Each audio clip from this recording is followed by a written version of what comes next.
I do. Okay, we'll call the meeting to order. And the roll call of planning commission members. Lynn's not here. Tritt's here. Dahlman, not here. Elric, Here. Pollen, Ehrlich is here. Yeah. and Palin. Sorry, I Bob- told you. Paul. Bobadilla. And It's Bob- totally fine. I'm here. Okay. So we're all set then. How about the roll call of the county commissioners? I see that the Fiedler is here. And Sarah I am. Hi, everyone. and Marcella. Kayla won't be able to make it today. All right. Are there any changes or additions to the agenda? Being none, can we get a motion for approval of the minutes and the staff updates for August 9th? Yeah, I move to approve the minutes from August 9th and the staff updates. Is there a second to that?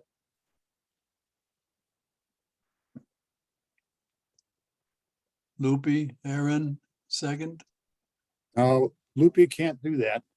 Okay, Sorry, my dogs are barking. I'll second. Well, there's something going on outside of Aaron's house.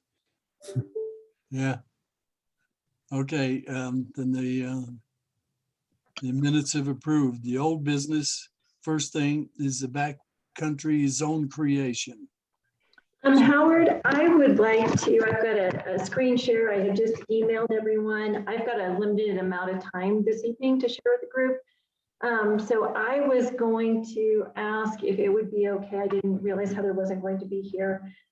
If we had a conversation about a portion of the code that I feel that we've had an opportunity to kind of dial in, and I'd like to share the outcome of that conversation and the work that Paul, Colorado Code Consulting, and myself have done on how to look at backcountry builds in relationship to building code and standards. And so if that would please everyone, I was hoping to kind of screen share and just report back to the group about some findings and some suggestions that we have in working with backcountry builds. Go ahead and do the screen share. Yeah, I see no problem. Okay. Okay, can everyone see that okay? No. No, it's Oh, not there. okay, just a minute.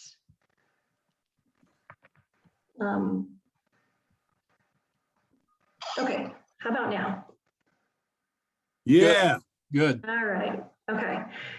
So we started off with a goal to require a tracking methodology and a set of standards by which backcountry structures are to be built. And the strategy after, and I'll go into detail kind of about this, I follow this format a little bit, that backcountry structures will hold a license that's addressed within the use-specific standards under the Land Development Code versus a building permit that is compliant with the International Residential Code. This allows us to equally apply the IRC throughout the county while still requiring a set of reasonable standards to these alternative builds. The IRC, the International Residential Code, set of codes, is meant to address 1 and 2 family dwelling units. And so per the IRC, the definition of a dwelling unit is a single unit providing complete independent living facility for 1 or more families, including permanent provisions for living, sleeping, eating, cooking, and sanitation. And so we are offering that backcountry structures by definition and intent differ from the definition of a dwelling unit. They are not primary residence, or do they serve to provide the same set of amenities that, as per the definition I just read, dwelling units do. And that's the basis for creation of zoning standards versus applying a building code. We still went through the building code format. We reviewed from foundation, all the way to final, all the different aspects that when we do a traditional building permit, what are the things that we look at through that process? And then we pulled out of that the areas that we thought we had heard through the genesis of the creation of this code, the feedback that we heard, the areas that we thought that we felt were important to the structures. We also believe that this still creates a process by which we track them and a set of standards by which that we would want the expectation of these backcountry structures to be. So keep in mind that backcountry structure will be a new use on the use table, allowable in the backcountry zone district with these following use specific standards. And a license would be pulled with a plan review the same time that we do the site plan. We are suggesting this is still all an administrative process, but this also allows us to equally apply the building code throughout all zone districts in the county. So in the backcountry zone, we are still considering that you can still build a single family detached permanent residence or a dwelling unit that meets building code. And so the building code is still kept intact within the backcountry zone district. We just have a licensing process for backcountry structures that goes through a zoning review. And so that's the basis. And I kind of think it's kind of genius because when we were trying to pull little segments of the building code and then remember that we have to keep it, even if we went and created a whole new backcountry like companion, like the existing building code. So we have companions and certain other codes that we can adopt with the International Residential Code, like existing building code. So we thought about creating one of those, but it was very, and it also felt as though we would still be addressing way too many things. As we've discussed these, I think that hopefully the standards that I'm going to roll out here make sense and align with the intent that we have talked about through the whole development of this. So with no further ado, let's get to them. So here's the basics. Structures shall have evidence of a variance for a method of sanitary waste removal. So we will keep this language consistent with the fact that variances may become administrative through public health. It does look like there is some work going on concurrently to our work that potentially these will be an administrative review from public health and not be a Board of Health process. So I think that work, what we're hearing is in the process. Also, that they shall not exceed 600 square feet. This is a meeting that I missed where I think that Paul's brought back to me that it was suggested that backcountry builds wouldn't exceed 900 square feet. I'm going to strongly suggest that backcountry builds do not exceed 600 square feet. I think as we look at these standards, I think it supports something 600 square feet or less, no minimum size, but a maximum on a backcountry structure of 600 square feet. And additionally, that they're a single story. This alleviates some of the need for different foundation types, different means of egress, different structural elements. So again, keeping in mind that I think that the backcountry structure is something that, basically we want to see meet these kind of things. And then height, I didn't put in this section, but height would not exceed 20 feet. And it would be determined, we have another section in the code that describes height is measured from the average occurring grade before construction. And so I would just plug that in there. The structural standards, that structures shall be anchored in such a way as to avoid overturning. Walls, floors, structural elements in contact with the ground shall not absorb or transmit moisture in any amount that could be detrimental to building elements. And structures shall have general stability. They shall be designed and constructed to carry expected loads to the ground. So from the roof load to the ground. So basic, very basic stability.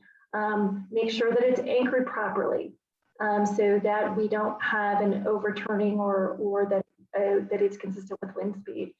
That the structural elements are free from rot from the ground, from moisture, and that the loads have been equally distributed from the roof to the ground. So reasonable stability of them.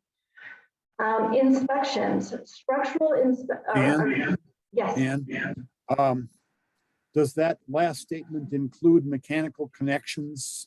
That's coming up. That's coming up. Okay. That's part of the inspection. So the code says that you have to connect all the elements of your structural framing, right? And so, as Paul's asking about, so as part of the inspections that would be done on site of these, that the structure shall have a structural elements attachment inspection to ensure structural elements are mechanically connected. Structure shall have a final inspection to verify site plan and standards have been met. Third-party inspections are required. So we have always talked about that these may be remote and difficult for us to sustain inspections with our Colorado Code Consulting current third-party inspector or contracted inspector. And so we are saying that whomever wants to do these can bring in a resume of someone that can be qualified to inspect to these standards, and the planning official can make a determination, yes, you are qualified to do the inspections and you will perform those. Also, if there exists a significant risk of collapse, detachment, or dislodgement of any portion, member, appurtenance, or ornamentation of the structure under service loads, inspection shall fail, and structure shall pass the final inspection prior to use. So our inspection process is actually 2 inspections. One is basically what you would think of for us as a framing inspection. We want to make sure that it's got stability, that it has been properly anchored, that it's properly connected, and then a final inspection to make sure that it meets the plan that came in.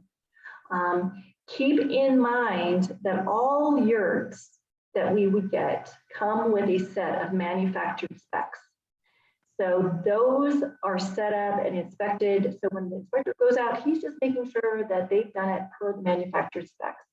We will occasionally, I anticipate that we'll get some small hunting cabins and things like that. So this gives the ability to not have to go 48 inches into the ground, because we're not really worrying about heaving of concrete. We're not worried about some of the structural elements that we would be on a primary residence. These are backcountry structures meant for a different type of structure and a different type of use. Heating stoves shall be installed either by manufactured specs or at a minimum to maintain a 3-foot clearance from combustibles. So our idea on these structures is that we want to make sure they're not the accelerant on a forest fire. We want to make sure that they're not causing the basis of any kind of danger to the environment, moreover than worrying about the fire safety of the structure. We're more worried that they would become the accelerant for the fire. And so a lot of heating stoves are going to come in, are going to have manufactured specs, but if somebody goes and buys something off Craigslist, a wood stove, and they can't find the manufactured installation guide online, this just says, hey, you know, safe standard of practice is to make sure you've got that separation from any combustible for fire safety. No fuel fired equipment. I don't think we want fossil fuels in the backcountry. I don't think that's the intent.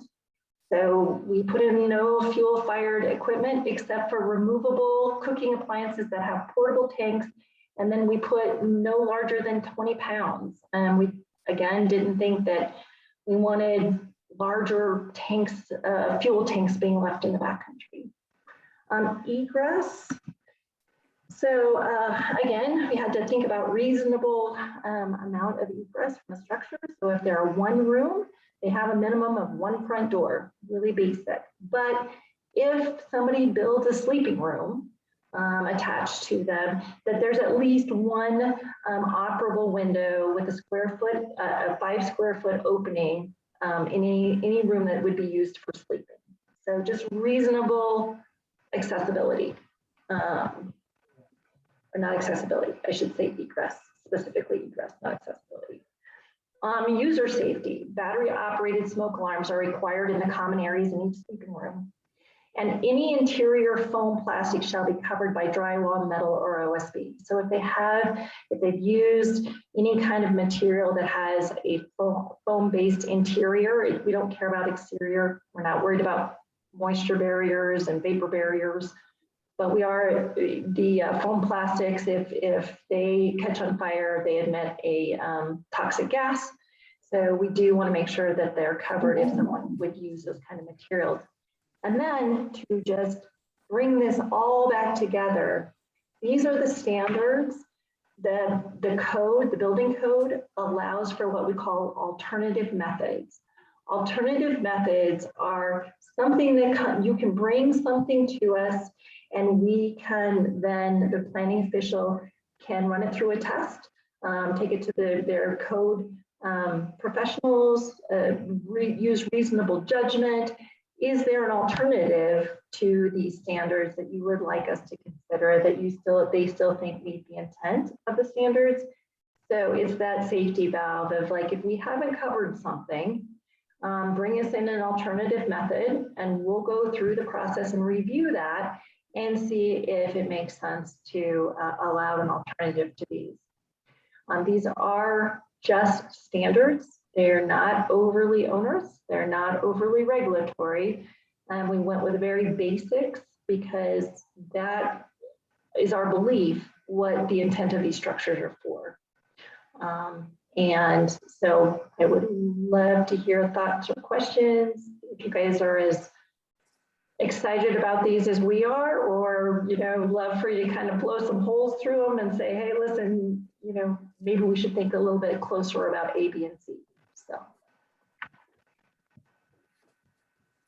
And I did email them to everybody, so you should have them in your email as well. So if anybody has questions or comments, we'd love to hear them. I would like to augment what Ann has said by saying that if they get a variance from the waste from ISDS code or OWTS, that would usually be a pit privy. And if they get that variance, they will be required to only use the property no more than 180 days a year, which rather takes this structure away from actually being a dwelling unit, which is the thinking that we came to.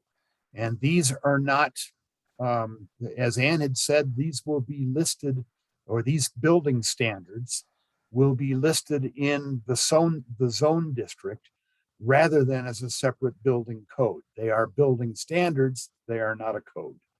So there's a lot of leeway that a proposer has, and we get to look and see if it's adequate.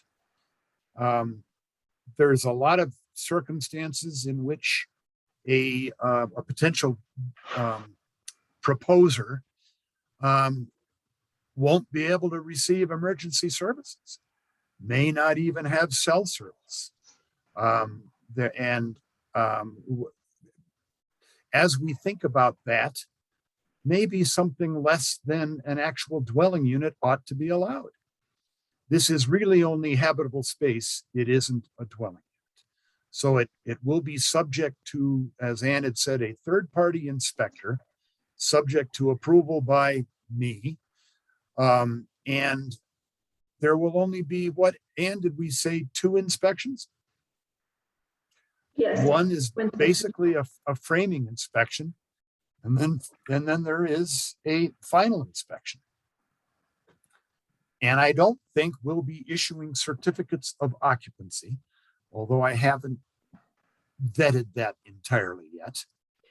No, I don't think we're looking to do certificate of occupancies. I think that would be following the framework of a building permit. And so I think I want to be real clear that this isn't suggesting that these are building permits. This is a license that we have a set of standards, and then we inspect to their plan that they submit to us and the standards, but it's a license. It's not a building permit. So I don't think where we landed after a lot of back and forth on that is that, they're not, a certificate of occupancy is demonstration for a lot of times for a lender and for the holder of that they met the minimum standards reflected in the code series, the International Residential Code or the Commercial Code.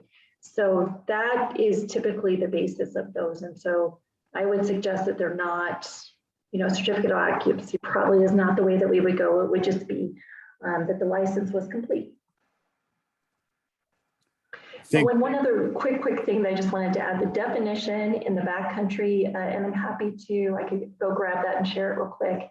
The definition of a backcountry structure by definition reiterates that it is a temporary structure, just like public health. So no more than 90 consecutive days and no more than 180 in a year, no more than 180 days a year, and no more than 3 months at a time. I think it's also important for all of us deciders to understand that absent building to the building code, it's not likely one of these backcountry proposers is going to be able to get a loan from a bank. Also, is probably not going to also get insurance. And I think that that's a challenge. My experience is those can be challenging in any rural areas. It doesn't, so yeah, these structures, they may not be able to be something that people can go get a loan for, or they get a loan against something else. And these are usually cash projects. I don't think that's with that, as Ann said, it's time for you to shoot this full of holes. And do it to Ann, not me. Sure. I have a general question, Anne, if I could. So I've been worried a lot about that access and the driveway and like where we explicitly state like that needed participation or like communication with Forest Service and roadless areas and potentially any fines should people not be compliant with going through those processes and understanding all those elements. Is there another place that we're going to add kind of that language, or is this the only document that we're looking at? Just so I have. No, so the intent of what I rolled out today is only for the standards by which to build the structures. So Okay. that accessibility or that access issue is back in the other part of the code. Okay, that other document we have on like the summary of what back. Okay. All right. But yeah, I'm happy. I'm going to have to jump off in a few minutes. I have to pick up school, so I'm with you only for a short amount of time tonight, but I will make sure that I email to the group the latest and greatest so everybody has that other language. And if we need to continue to edit it, we certainly can. Okay, so between the two, all right, that's helpful for me to know. Sorry, thank you. Yeah, And I do there- have a couple comments to throw at you too, but I'll let Planning Commission go. Just so you know, there isn't two. There's only going to be one. And this building standards will be incorporated into the one. Okay. So, Ann, while we still have you, I just wanted to clarify one more thing. This seems actually really nice. I can see how you like that. It kind of clarifies, and it clarifies the questions we had from the builders and everything like that who are concerned with this kind of thing. But I wanted to clarify that you're saying essentially that these standards will apply to any backcountry, but we will no longer allow single-family dwellings that apply to all the other things in this district. It's going to be you're limited to build a backcountry structure at 600 square feet, correct? No, so we don't want to, I think that the idea is we don't want to remove, we want to do this kind of gently. So I think we still want to allow single family detached homes, but no bigger than 900 square feet, and they have to meet the IRC code. So that's the difference. So single family detached homes would still be allowed up to 900 square feet that can meet all of the requirements for any dwelling unit in Lake County. Okay, thank you. And So they this will just require separates- water. They'll require water and sewer. Right. Everything that a normal dwelling unit currently, so that'll stay on the books. We just want to lessen it by going no bigger than 900 square feet. Cool, and this just clarifies everything for under that 600 square foot code. So yeah, it looks great to me. Thank you so much. We're pretty proud of it. Yeah. Yeah, it's a good solution. Well, I think you've done an admirable job of putting it all together. Ann and Paul, I mean, it's taken a lot of work.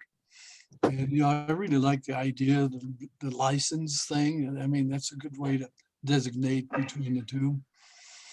And as far as getting loans, that's a problem that exists in a lot of different areas. I mean, if you got a house that's residential and it's all beat down, you can't even get a loan for something like that. So congratulations. I appreciate your work. Thank you, Howard. That means a lot.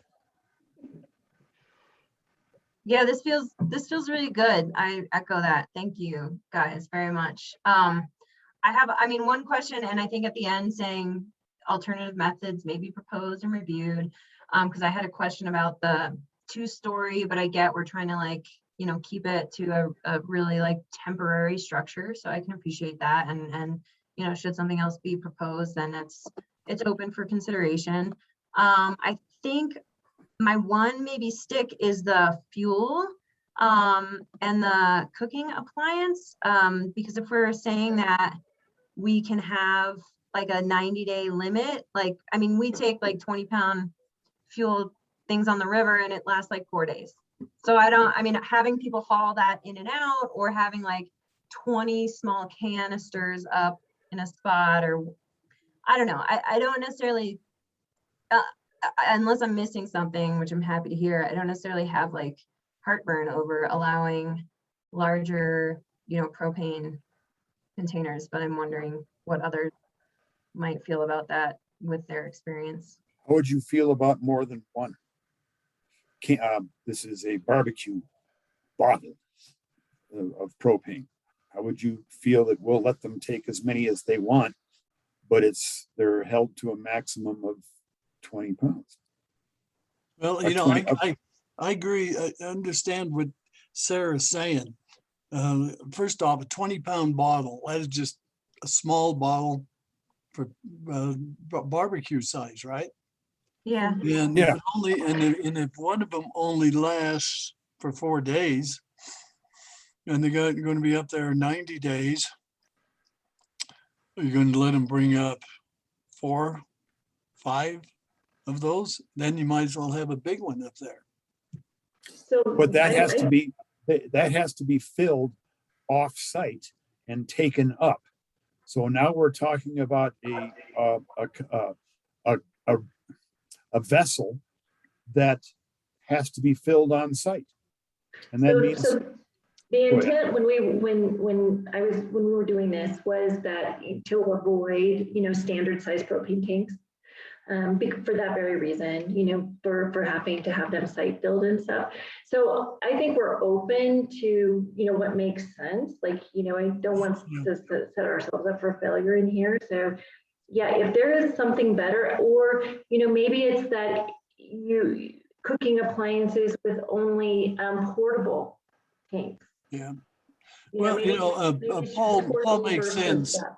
Paul makes sense. He said that, that you go big, you got the tank up there, you got to have a vehicle come up and fill it up. So I was thinking we wouldn't want, or you didn't want 3 or 4 of those 20-pounders sitting around. So I see the difference. So maybe it's not such a big problem. Yeah, and I've never really like used a 100-pounder, 250-pounder, but I mean, those don't seem like the giant ones that are for like full-time residential use. And those, you could still pull those off, drag them down for the beginning of the season. And then you have like a reliable, larger source, because that could potentially become like a health and safety issue if like they're in the middle of nowhere and they don't have, I don't know. I don't know, but You know, Ty up at Tennessee Pass uses, I think they're 80-pounders. uh-huh. And that's about the maximum that you can haul in and out on the hillsides. But, you know, by hand, 1 or 2 people can do that. Right. And those last about a full season of cooking. So Yeah. Yeah. Hey, 80 Jamie, why don't you go ahead and speak up? Thanks, Paul. I was just thinking, I get that we don't want to have permanently installed tanks that somebody needs to drive a truck up there and fill, but I've seen tanks on food trucks that are, I don't know, 4 feet tall, kind of big around. Those seem easy enough to throw in the back of your truck, certainly bigger than the propane grill, but not needing to be installed somewhere. And I think it would be cool if those were allowed, to Sarah's point about being able to cook for more than a few days in one shebang. That sounds reasonable to me. Sure. Yep. We're happy to just, kind of have to have a starting place, but, I think everybody understands the intent. And so whatever actually is reasonable, I think that's where we wanted to land. I think, I'll just add 80-pound is what you're talking about. That's what you can like reasonably lift as one person into the back of a pickup truck. Yeah, you've got to, and what Sarah says here, typical 100-pound also, so may advise. Yeah. And express the intent not to have the traffic. Yeah. yeah, So that's, we can work that through a little bit. yeah. I Does think one of the things that, does the pounding go really, ahead, Howard. poundage really matter if all we're worried about is having the big truck come up with a permanent tank? So does it matter how many pounds they carry in the back of their pickup, as long as they can use it there and then take it back? So maybe the standard should just be that portable be removed at the, when not in use, so that they're not stored on site, but they're removed between uses. Does that sound reasonable? It does to me. Sarah, think- do you have a? I think also we need to remember that these structures are probably not temporary. Temporary is really defined as about 6 months. So these are really more permanent structures. They're going to be up there for years. What are, temporary, right, they're temporary use, they're not temporary structures. Potentially, Yes, right? they're just Yeah. temporary use. Yeah. So- And I don't think anybody is going to go up for 90 days at a time.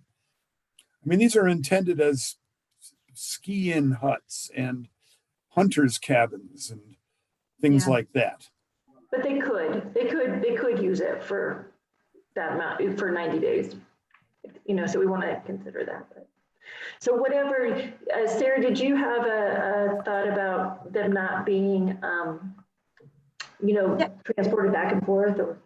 Yeah, I guess I was just thinking that would like kind of save the hassle of transport and or any additional risk if they were big enough so that people could go up all season between visits and not have to be transporting that back and forth. Okay. Yeah, I'm okay with that. Everybody else?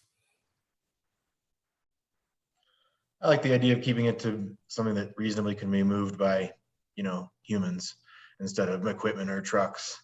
Because that kind of speaks to Ann's point about not having a bunch of like 500 gallons of combustible fuel out in the woods in case of a forest fire.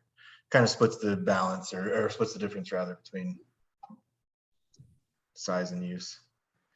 Lessen the threat. Yes. That's the intent, you know, to just, again, try to keep the natural environment with as minimal risk as possible. Yeah, since wildland firefighters, their top priority is always to save the structure. These structures are not meant to be saved. The only major drawback with them is that they could start a wildland fire in itself. So we're still going to be looking for defensible space, and I think we're still going to be looking for primitive access. I think and if it has to go over Forest Service property, I think that's a problem that they'll have to get a permit for that. I'm gonna say goodbye. I'm sorry, I have to go pick up kiddos from school. So thank you. And if there's other edits, I will check back in with Paul tomorrow and we'll get out a clean draft for everyone, as well as the other portion of the code that we're not talking about, we've been talking about this evening. So Thank thank you. you. Bye. I think what Ann and I have done is pretty much closed the last gap that we had in this